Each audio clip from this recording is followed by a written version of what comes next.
Oi, meu nome é Ronan. Eu queria estar em Joinville agora, reencontrando alguns amigos no evento, mas vai ficar para uma próxima oportunidade. Hoje eu quero falar para vocês sobre como é que a gente desenvolve os aplicativos da Uber. Mas antes de entrar no assunto mais técnico, quero apresentar para vocês o nosso Tech Center. Ele é o primeiro Tech Center da Uber na América Latina. Já tem alguns nos Estados Unidos, outros na Europa e outros 2 na Índia. A gente já está há quase 2 anos aqui e no final do ano passado foi feito um evento já demonstrando algumas coisas que a gente fez. Dentre elas, validação automatizada de documentos dos motoristas. Essas features anunciadas nesse evento giram em torno de melhorar a segurança nos aplicativos da Uber, como ser uma plataforma segura para todas as partes envolvidas. E para a gente conseguir fazer esse trabalho, a gente depende de alguns times que estão espalhados pelo mundo, times ligados à segurança, né? Um desses times é o time de Mobile Developers Experience, que é um time focado em melhorar a qualidade de vida da gente durante o dia a dia, durante o trabalho. E eles desenvolvem essas ferramentas que geralmente estão juntas com um repositório único para iOS e um repositório único para Android. Já vem tudo ali embutido para a gente não ter que perder muito tempo com essa configuração de ambiente, até mesmo coisas mais cotidianas. Outro time muito importante é o Mobile Platform. Eles são responsáveis por desenvolver algumas bibliotecas fundamentais dos nossos projetos, que a gente usa nos nossos projetos, e também outros times utilizam as mesmas bibliotecas, bem como também trabalham com questões de DevOps focadas em mobile. Times de features, isso toda empresa tem, que são times que vão trabalhar realmente na concepção, na criação, no desenvolvimento de alguma funcionalidade nova para o aplicativo. Então, por exemplo, eu trabalho num time chamado Safety Media e nele a gente pensa a multimídia, o áudio e o vídeo pode ajudar para aprimorar a segurança dos usuários. Nesses pensamentos, uma das funcionalidades que existe no time é de gravação de vídeo durante uma viagem para gerar mais segurança para todo mundo que está dentro do Uber.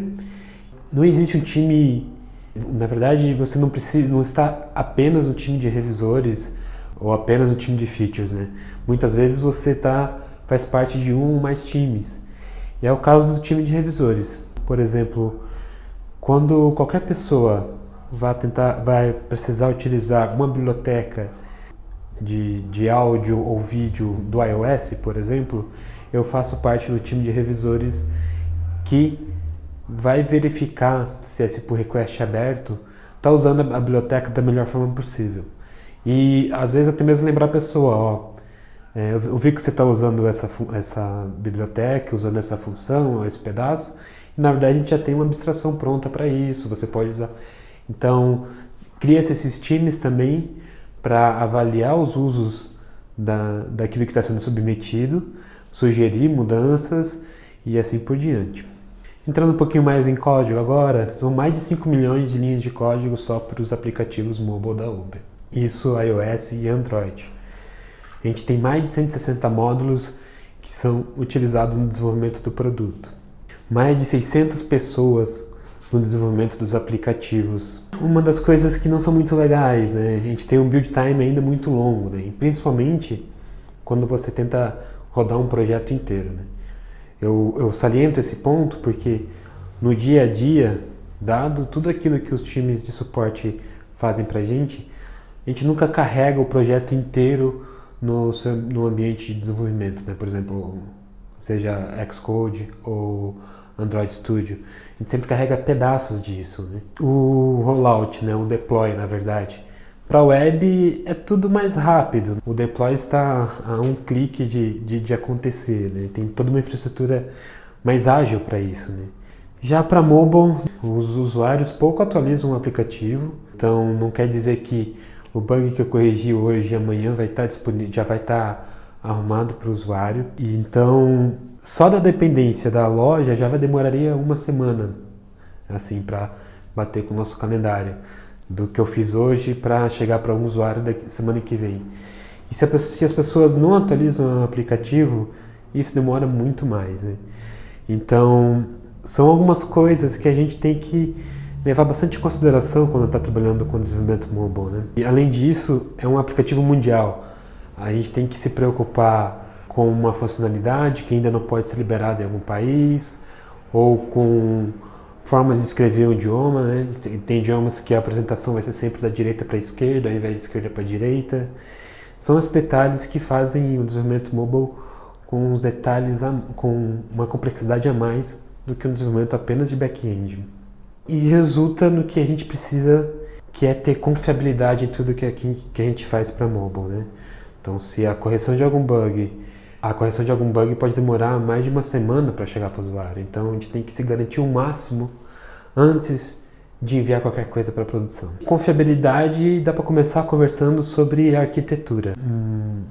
Uma base de conhecimento que ramifica-se para diversos tópicos, né? Testes, organização do projeto e entre outros assuntos. Uma das organizações que a gente tem é tipo isso aí, daria talvez uma camiseta, né? Monorepo, não monolítico e monolítico. O que acontece? No final, o aplicativo na loja vai ser um único binário. A gente não consegue ter vários binários na loja, cada um fazendo alguma coisa e eles conversando entre si, porque seria uma experiência péssima para o usuário, né? Então, mas a gente tem uma forma de resolver isso, pelo menos no ambiente de desenvolvimento, que é criando frameworks ou bibliotecas, né? Que dá no mesmo, para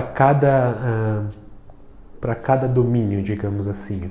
Porque pode ser uma feature, que vai ser uma biblioteca, pode ser alguma biblioteca de uso comum, como por exemplo uma biblioteca de feature flags e assim por diante. Só que tem um problema. Se a gente distribuísse cada um dessas bibliotecas numa versão semântica, usando um gerenciador de pacotes ou até mesmo usando o Git Submodules, a complexidade para manter todo mundo na mesma versão de biblioteca base, por exemplo, seria muito grande.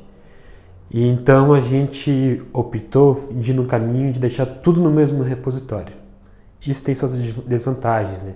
Como por exemplo, para você conseguir dar um git status nesse repositório, chega a demorar mais de um segundo, um simples git status. Assim. Então, se você usa ZSH e no seu ZSH ele mostra como é que está o status das suas alterações naquele diretório, você tem que desabilitar isso, porque senão a cada comando qualquer é um segundo a mais para ele voltar para o modo de input. Então tem essa desvantagem. Contudo, simplifica muito mais quando você quer manter todo mundo na mesma versão de bibliotecas, principalmente as que todo mundo usa, digamos assim, né? A gente poder carregar no Xcode ou no Android Studio apenas aquilo com que a gente vai trabalhar. Então, por exemplo, eu trabalhando na funcionalidade de gravação de áudio durante uma viagem, eu posso carregar apenas o módulo que eu vou trabalhar, que é o de audio recording, por exemplo, e apenas o código para executar o aplicativo do passageiro, com todo o resto já compilado.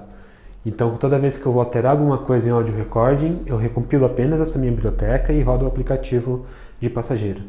Ou ainda, né, a gente fez um aplicativo que é um sample app, que a gente chama, que outros lugares podem chamar de standalone app, que é um aplicativo apenas com a funcionalidade de audio recording, mas já com toda uma infraestrutura de conta, de back-end com o core da Uber, né? Então, tem uma test account que eu posso abrir esse sample app, logar com a minha test account, gravar um áudio e vincular com esse usuário em algum momento, né? Então, pegar o tipo do usuário, por exemplo, se é um rider ou um driver, e vincular isso ao áudio que foi gravado. Então, é muito mais fácil criar essa infraestrutura de facilitar o que carregar dentro do seu ambiente de desenvolvimento do que ter uma forma de gerenciar versionamento de bibliotecas. Uma biblioteca core não pode ser diferente no audio recording e não pode ser uma versão no audio recording e outra versão na parte de pedir uma viagem, por exemplo. Tem que ser sempre a mesma versão. Então, assim falando, parece mais simples, só tipo forçar todo mundo na mesma versão, mas não é nada simples assim quando se fala num time tão grande e com um projeto tão grande, né? tão amplo. Bom, Ribs. Ribs é um padrão de projeto que a gente criou. As pessoas dizem que é arquitetura, né? Mas ele é mais um padrão de projeto que a gente tem internamente para desenvolver o nosso aplicativo. O que ele quer dizer? Ele é um acrônimo para Router, Interactor, Builder, só que ele não se limita apenas a estes componentes, né? Se você abrir a Codebase, você vai ver ainda um Presenter, um View, View Model, Worker. Router, Interactor e Builder querem dizer o seguinte: o Router, ele vai fazer a navegação dentro do aplicativo. Tanto aquela navegação que você vê pela Navigation Bar, por exemplo, no iOS, que você vai e volta para uma tela, entre outras, mas também, às vezes, alguma navegação que o usuário não vê, né? Que é uma interação sem tela, por exemplo. Por isso que a View Model ou Presenter até está fora do acrônimo, né, de Ribs, porque uma outra peculiaridade é que você pode ter uma feature, alguma coisa, sem uma view, né, sem uma interação com o usuário, apenas rodando em background, por exemplo. O I do Ribs é referente a Interactors. Interactors é onde ficam regras de negócio e toda a comunicação com o mundo externo, seja para recuperar algum dado, ou seja para se comunicar com uma possível atualização de tela, é feita através de protocolos ou interfaces. Acredito que muitas pessoas já sabem, mas fazendo dessa forma a gente consegue facilitar muito a criação de testes unitários, né? Porque você moca ou você injeta test doubles dentro desse interactor, facilitando assim a escrita de testes unitários. O B de Builder, que é o responsável por gerar um Rib. É basicamente cada parte do aplicativo é um Rib. Isso pode ficar um pouco estranho agora, mas no próximo slide fica claro. Contudo, se você abrir o nosso Codebase, você ainda vai ver um Presenter, que geralmente vai criar um View Model e passar ele para View. A View, propriamente, que é a tela que vai ser apresentada para o usuário também. A View Model, um reflexo de como que a View deve ser renderizada. E um Worker, que daria para dizer que é semelhante ao Interactor, mas que roda num lifecycle totalmente diferente. Entre outros componentes, tá, pessoal? Isso pode variar bastante. Mas o principal é o Rib, e por isso até que ele não contempla todas as letrinhas de componentes que a gente usa, porque o que sempre vai existir é o Rib. As outras coisas é quando você precisa. Então, voltando aqui, o que é um Rib, né? Um Rib é um pedaço do aplicativo, um pedaço da nossa feature, né? Cada quadradinho azul em destaque aí nesse slide é um Rib. A gente tem um Rib de root, que ele pode não ter uma tela. Tem o Rib de login, que é assim que você fez o login. Na verdade, o root você vai ter a tela pedindo usuário e senha, e o login você pode não ter uma tela, assim, só um encaminhamento para algum outro Rib, dependendo do que o usuário vai fazer logo em seguida. Se ele já tiver com uma trip acontecendo, já carrega o Rib de onTrip, por exemplo, que nesse slide ele está apagadinho porque o estado que o usuário está atualmente é justamente de trip request. Ele está pedindo uma corrida e a corrida foi aceita em seguida. Então, todos esses quadradinhos em destaque são os Ribs que estão em memória, que estão alocados. E tudo aquilo que não está ligado são os outros Ribs que acabam sendo desalocados. Quando um Rib termina o seu propósito, ele é desalocado e é alocado outro Rib e assim por diante. E outra peça muito fundamental para toda essa engrenagem funcionar são os plugins. A gente tem uma parte core do aplicativo, todas as features que a gente trabalha, ou que nossos colegas trabalham, querem ser uma feature core, né, que a gente realmente acredita na importância e na necessidade dela, mas não é bem assim, né? Se tudo for core, então nada pode ser tirado de cena em nenhum momento. O que existe é realmente um aplicativo core, que ele não pode falhar nunca, ele tem que estar sempre funcionando, e a gente pluga, através de uma estrutura de plugins que a gente tem, features nele. Essa estrutura toda de plugins é gerenciada também através de feature flags, e eu queria mostrar para vocês o que acontece quando você desabilita todas as features, todos os plugins do aplicativo. Ele vai carregar um app apenas com o core, que tem de mais principal no caso do aplicativo para riders, que é você conseguir pedir uma corrida e só. Você não vai conseguir cancelar a corrida, você não vai conseguir gravar um áudio. É importante frisar, né? Isso é uma coisa que vai acontecer só quando todas as features estiverem falhando, um cenário caótico, e todo esse gerenciamento é feito remoto, né? Se uma feature começou a dar problema, desliga ela, ou se todas as features, que é o exemplo aí, começaram a dar problema, desliga todas e o usuário consegue pelo menos pedir uma corrida, consegue ir do ponto A ao ponto B, e esse a gente entende como a parte principal. Bom, e todas essas decisões arquiteturais, todas essas estruturas facilitam muito a criação de testes, né? A gente tem uma política muito forte de testes unitários e de porcentagens de code coverage.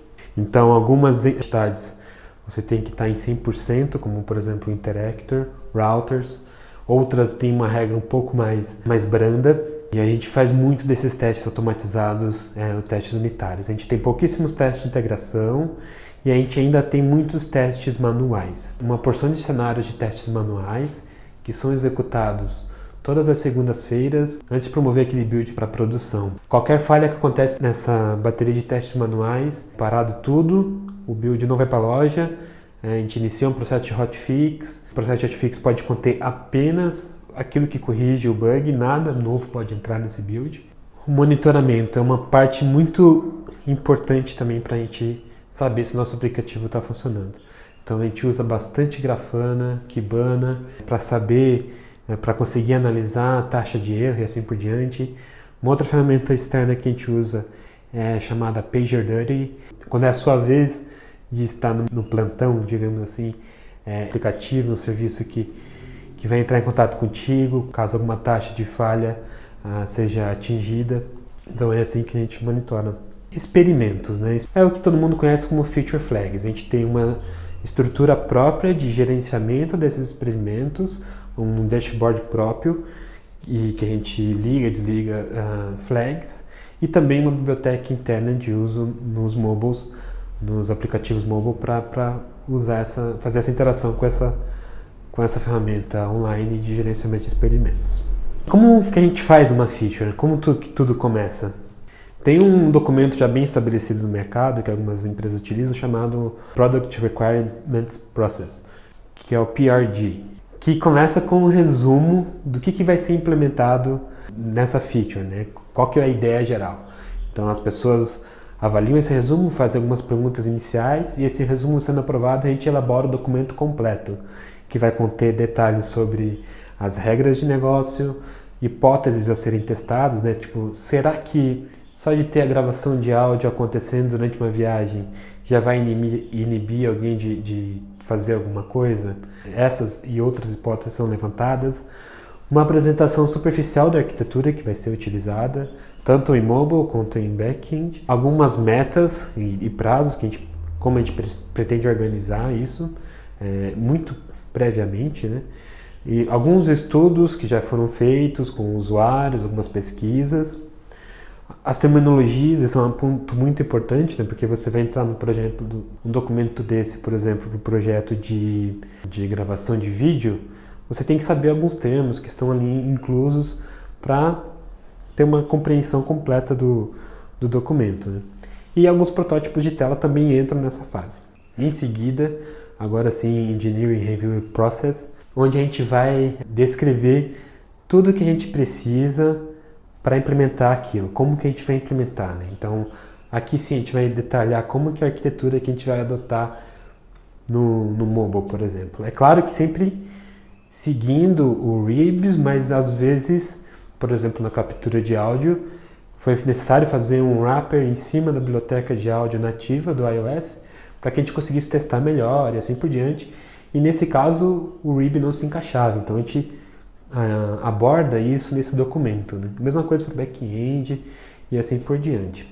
Nesse documento a gente também coloca como que a gente vai monitorar, como é que estão as taxas de erro, de falha.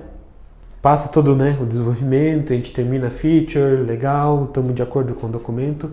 Começa-se o processo de E aí vem uma peça muito importante nisso, mas não somente em release, né? Que são as Experimentation Flags. Então, por exemplo, dado que todo mundo que faz o merge de uma pull request, 99% de certeza que tudo vai funcionar. No nosso caso, são mais de 600 pull requests mergeados por semana. E a chance de todos eles serem mergeados sem nenhuma falha é muito pequena. Aí que entra a importância da Feature Flags. A gente utiliza ela para uma nova feature mesmo, então no processo de release a feature vai ter uma master flag que vai ligar e desligar ela. A gente utiliza para correção de bugs, então o que acontece, né? Tem um bug acontecendo em produção, você vai lá e corrige. Mas pode acontecer que a sua correção seja pior do que o bug que estava acontecendo, então é uma coisa que é importante você também se proteger, né? A sua correção está dentro de uma condição de Feature Flag. Alguma atualização de código também é extremamente importante que esteja sendo validado através de uma Feature Flag, se deve ser executado ou não. Testes AB, como é um cenário bem amplo e comum de se ver no mercado para a utilização de Feature Flags. E outra coisa é o contexto. Por exemplo, algumas features elas não podem estar funcionando em alguns países. E como é que você controla aí? Você não pode colocar uma validação direto no hard-coded, você consegue pegar a localização e assim por diante, porque às vezes é uma regra que muda, depende de alguma restrição legal, por exemplo. Você podia estar usando em algumas cidades a função de gravação de áudio, porque dependia de algumas regularizações. Mas a partir de um certo momento a gente pode começar a usar e a gente liga essa feature flag para funcionar naquela cidade e assim por diante. Tem muito contexto que você precisa informar para uma feature funcionar, que vai de localização, device do usuário. Então tem muitas variáveis de contexto que podem ser levadas em consideração ao ligar uma feature flag ou não. E outra parte aí sim, diretamente ligado à release que a gente está falando, é o rollout, né? É muito arriscado, principalmente no caso da Uber, são muitos usuários, é muito arriscado a gente liberar uma feature de uma hora para outra, para 100% da base, sem sequer fazer um mínimo de estudo, né?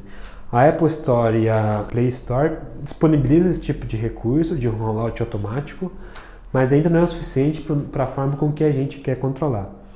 Então a gente tem configurações de rollout dentro dessa ferramenta de Feature Flags para fazer faseado automático, ou até mesmo diversos tipos de distribuição, ou por país, que é como havia mencionado na parte de contexto. E assim, então, a gente entrega uma feature para o usuário. Então, né, nem sempre, dificilmente vai ser para 100% da base. Né? Inclusive, no evento que eu mencionei no começo, algumas features foram anunciadas nesse evento, mas nem todo mundo tinha disponível, porque dependia de várias dessas regras, tanto de rollout, do mais simples possível, quanto de algum contexto. E é assim que a gente entrega uma feature para os nossos usuários. Obrigado. Nesse endereço aqui tem os meus contatos para quem quiser conversar comigo. Espero em breve poder estar em Joinville para rever os meus amigos que faz tempo que a gente não se vê, tá bom?